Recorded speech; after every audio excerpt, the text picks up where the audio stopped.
விடுதலை புலிகளின் தலைவரின் உண்மை முகம். சிங்கள மக்களை ஆதரிக்கும் பிள்ளையான் அம்பிட்டிய சுமணரத்ன தேரர் புகழாரம்.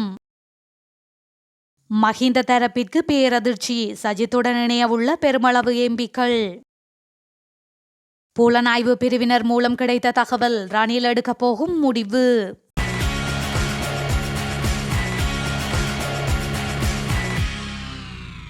ஒரு விடுதலை போராட்டத்தின் தலைமை என்பது ஒரு கட்டமைப்பை வழிநடத்துபவர் என்பதை தாண்டி இயக்கத்திற்கும் நாட்டிற்கும் தேவையான அம்சங்களையும் உந்துதல்களையும் வழங்குவது மிக முக்கியம். இவ்வாறான விடயங்களில் தமிழீழ விடுதலை புலிகளின் தலைவர் வேலுப்பிள்ளை பிரபாகரன் பல மடங்கு உத்வேகத்துடன் செயற்பட்டதாக முன்னாள் போராளிகள் தமது அனுபவங்களிலிருந்து தெரிவித்துள்ளனர். குறிப்பாக போராட்டங்களில் ஏற்பட்ட பின்வாங்கல்களின் போது யாருமே எண்ண முடியாத துல்லிய முடிவுகளை தலைவர் எடுத்ததாகவும் ஒவ்வொரு போராளியின் விடயங்களிலும் மிகுந்த அக்கறையுடன் செயற்பட்டதாகவும் முன்னாள் போராளிகள் தெரிவித்துள்ளனர். அத்துடன் ஒவ்வொரு போராளியின் அடுத்த கட்ட வளர்ச்சிக்கும் தேவையான உந்துதல்களை வழங்கி போராட்டத்திற்கு வலு சேர்க்கும் தந்திரோபாயத்தை தலைவர் இயல்பிலேயே கொண்டதாக தலைவருடன் நீண்ட காலம் பயணித்த முன்னாள் போராளியொருவர் தெரிவித்துள்ளார். இவ்வாறாக செயற்பட்டு தன்னிகரில்லா தலைவனின் புகழையும் போராட்டத்தின் வடிவத்தையும் மாற்றும் செயற்பாடாகவே போலி துவாரகா விடயம் அரங்கேறியிருக்கின்றது என்று ஊடகம் ஒன்றிற்கு வழங்கிய நேர்காணலில் அவர்கள் மேலும் தெரிவித்துள்ளனர். ஆளும் கட்சியை பிரதிநிதித்துவப்படுத்தும் சுமார் 25 நாடாளுமன்ற உறுப்பினர்கள் எதிர்காலத்தில் ஐக்கிய மக்கள் சக்தியுடன் இணைய தீர்மானித்துள்ளதாக முன்னாள் நாடாளுமன்ற உறுப்பினர் சுஜீவ சேனசிங்க தெரிவித்தார். கடந்த பொது தேர்தலில் ஸ்ரீலங்கா பொதுஜன பெரமுனவில் போட்டியிட்டு இந்த குழுவினர் நாடாளுமன்றத்திற்கு தெரிவானதாகவும் அவர் கூறினார். இந்த குழுவுடன் கூட்டு எதிர்க்கட்சியாகவும் எதிர்காலத்தில் அரசியல் கூட்டமைப்பாகவும் இணைந்து செயல்படுவது தொடர்பில் கலந்துரையாடியுள்ளதாகவும் நாடாளுமன்ற உறுப்பினர் குறிப்பிட்டுள்ளார். புதிய கூட்டணியின் அதிபர் வேட்பாளராக சஜித் பிரேமதாசவை அதிபர் தேர்தலில் முன்னிறுத்துவது தொடர்பில் கலந்துரையாடியுள்ளதாக அவர் மேலும் தெரிவித்துள்ளார். நாட்டின் பொருளாதாரத்திற்கு பாதகத்தை ஏற்படுத்தும் தரப்பினருக்கு எதிராக எதிர்க்கட்சிகளுடன் இணைந்து செயற்பட தயாராக உள்ளதாக நாடாளுமன்ற உறுப்பினர் பேராசிரியர் GL பீரிஸ் குறிப்பிட்டுள்ளார். கட்டம்பே ராஜோபவனராம விகாரையில் வழிபாடுகளை மேற்கொண்ட பின்னர் ஊடகங்களுக்கு கருத்து தெரிவித்த போது அவர் இதனை குறிப்பிட்டார். ஐக்கிய மக்கள் சக்தியுடன் இணைந்து பலமானதொரு எதிர்க்கட்சியை கட்டியெழுப்ப உள்ளதாகவும் அவர் மேலும் தெரிவித்தார்.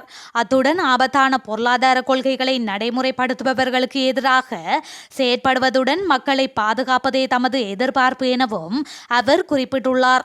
இல்லாதவர்களிடமிருந்து முடியுமானவரை வரியை அறவிடுகின்றதுடன் தனவந்தர்கள் மீது கை வைப்பதில்லை எனவும் இதனால் சர்வதேச நாணய நிதியத்தின் நிபந்தனைகளுக்கு ஈடு கொடுக்க முடியாது எனவும் தெரிவித்தார். இதேவேளை அனைத்து அமைச்சர்களும் அதிபரின் கைக்கூலிகளாக மாறிவிட்டதுடன் அனைத்தும் அதிபரின் கட்டுப்பாட்டில் உள்ளதெனவும் தெரிவித்துள்ளார். அதிபர் ரணிலுக்கு கிடைத்த புலனாய்வு தகவலுக்கு அமைய அதிபர் தேர்தலுக்கு முன்னதாக நாடாளுமன்ற தேர்தல் நடத்தப்பட உள்ளதாக கொழும்பு ஊடகம் ஒன்று தெரிவித்துள்ளது. இது தொடர்பில் அதிபர் இறுதி முடிவொன்றை எடுத்தால் அடுத்த வருடம் ஜனவரி மாதம் நாடாளுமன்றம் கலைக்கப்பட்டு புத்தாண்டுக்கு முன்னதாக நாடாளுமன்ற தேர்தல் நடத்தப்படும் என தகவல்கள் தெரிவிக்கின்றன. அத்தியாவசிய பொருட்களின் விலை மீண்டும் ஒருமுறை உயர்வடைந்துள்ளமையும் ஆளும் கட்சியின் 20க்கும் மேற்பட்ட எம்பிக்கள் கொண்ட குழு இதற்கு எதிர்ப்பு தெரிவிப்பதாக அதிபருக்கு புலனாய்வு பிரிவினர் தெரிவித்துள்ளமையும் நாடாளுமன்ற தேர்தலை முன்கூட்டியே நடத்த மற்றும் ஒரு முக்கிய காரணமாக அமைந்துள்ளதாக அரசியல் வட்டாரம் தெரிவித்துள்ளது. எனவே அரசாங்கம் பெரும்பான்மை பலத்தை இழக்கும் என்பதால் அடுத்த வருடம் ஏப்ரல் முதல் வாரத்தில் நாடாளுமன்ற தேர்தல் நடத்தப்படும் என மேற்கண்ட வட்டாரங்கள் மேலும் தெரிவித்துள்ளன. மட்டக்களப்பிற்கு வருகை தந்து கஜேந்திரகுமார் பொன்னம்பலம் சிங்கள மற்றும் தமிழ் மக்களுக்கு இடையில் வெறுப்பை ஏற்படுத்த முயற்சிப்பதாக அம்பிட்டிய சுமணரத்ன தேரர் வலியுறுத்தியுள்ளார். மட்டக்களப்பு கெவிலியாமடு விகாரையில் இடம்பெற்ற ஊடக சந்திப்பிலேயே அவர் இந்த கோரிக்கையை விடுத்துள்ளார். மட்டக்களப்பு கெவிலியாமடு கிராமத்தை பார்வையிட நாடாளுமன்ற உறுப்பினர் கஜேந்திரகுமார் பொன்னம்பலம் வருகை தந்ததாகவும் அதற்கு தாமும் மக்களும் எதிர்ப்பு வெளியிட்டதாகவும் அம்பிட்டிய சுமணரத்ன தேரர் குறிப்பிட்டுள்ளார். கூறியுள்ளார். திவ்ல பொத்தானை கிராமத்தில் சிங்கள மக்கள் பல வருடங்களாக விவசாயம் செய்து வருகின்றனர் எனவும் தமிழ் தேசிய கூட்டமைப்பின் நாடாளுமன்ற உறுப்பினர் சாணக்கியனும் இந்த விவசாய செய்கைக்கு எதிர்ப்பு தெரிவிப்பதாகவும் அவர் கூறியுள்ளார். குறித்த விவசாய நிலங்களை தமிழ் மக்கள் கால்நடைகளை மேய்ப்பதற்கு வழங்க வேண்டும் என அவர்கள் கோருவதாக அம்பிட்டிய சுமணரத்ன தேரர் சுட்டிக்காட்டியுள்ளார்.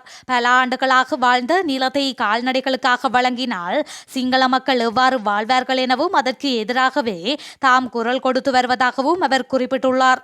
கஜேந்திரகுமார் பொன்னம்பலம் யாழ்ப்பாணத்தில் இருந்து மட்டக்களப்பிற்கு வருகை தந்து இனவாதத்தை உருவாக்குகின்றார் எனவும் மட்டக்களப்பில் உள்ள தமிழ் மக்கள் யுத்த காலத்திலும் தம்மை பாதுகாத்தார்கள் எனவும் அம்பிட்டிய சுமணரத்ன தேரர் கூறியுள்ளார். அன்று முதல் தமிழ் மக்களுடன் தாம் இருந்ததாகவும் அவர்களின் துன்பத்திலும் மகிழ்ச்சியிலும் உதவியதாகவும் அவர் குறிப்பிட்டுள்ளார்.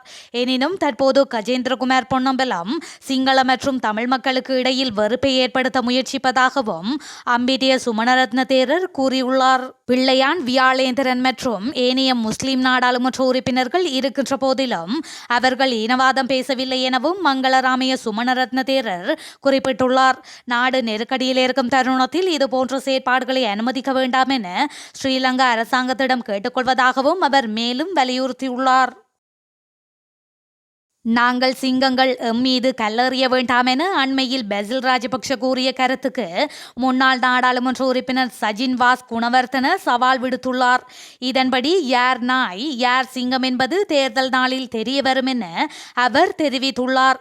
பெசில் தெரிவித்த கருத்து மக்களுக்கு அச்சுறுத்தல் விடுப்பதாக அமைந்துள்ளது என்றும் சஜின் வாஸ் குற்றம் சாட்டியுள்ளார். இலங்கை மக்கள் இன மத பேதமின்றி யாருடைய அச்சுறுத்தல்களுக்கும் அடிபணியும் தேசமல்ல. எனவே தேர்தல் நாளில் யார் நாய் யார் சிங்கம் என்று பார்க்கலாம் என்றும் சஜின் வாஸ் குணவர்த்தன சவால் விட்டார். 2001 ஆண்டு இந்தியாவில் உள்ள ஜோதிடரிடம் மஹிந்த ராஜபக்ஷவின் ஜாதகத்தை பார்க்க சென்றேன். வேண்டுமானால் மஹிந்த ராஜபக்ஷவிடம் கேட்கலாம். அவர் ஜாதகத்தை பார்த்துவிட்டு உங்கள் குடும்பத்திலிருந்து ஒரு ராஜபக்ஷ வந்து ஒட்டுமொத்த தலைமுறையின் நற்பெயரை அழித்து விடுவார் என்றார். அது கோட்டாபய ராஜபக்ஷ பற்றி அல்ல, பெசில் ராஜபக்ஷ பற்றியது என்றும் சஜின் வாஸ் குணவர்த்தன தெரிவித்துள்ளார். நாட்டில் இன்று அதிகாலை முதல் முன்னெடுக்கப்பட்ட விசேட சுற்றி வளைப்பில் கொலன்னாவ பகுதியில் பல்வேறு போதைப் பொருட்களை வைத்திருந்த 42 பேர் கைது செய்யப்பட்டுள்ளதாக காவல்துறையினர் தெரிவித்தனர். பதில் காவல்துறை மா அதிபர் தேசப்பந்து தென்னகோனின் உத்தரவுக்கமைய நாட்டின் பல்வேறு பகுதிகளில் சுற்றி வளைப்பு முன்னெடுக்கப்பட்டது. காவல்துறையினரின் விசேட அதிரடிப்படையினர் மற்றும் ஸ்ரீலங்கா இராணுவத்தினர் இணைந்து நடத்திய விசேட சுற்றி வளைப்பின் போது குறித்த சந்தேக நபர்கள் கைது செய்யப்பட்டுள்ளனர். அவர்களிடமிருந்து ஹெரோயின், ஐஸ் மற்றும் கஞ்சா ரக போதைப் பொருட்கள் மீட்கப்பட்டுள்ளதாக தெரிவிக்கப்படுகின்றது.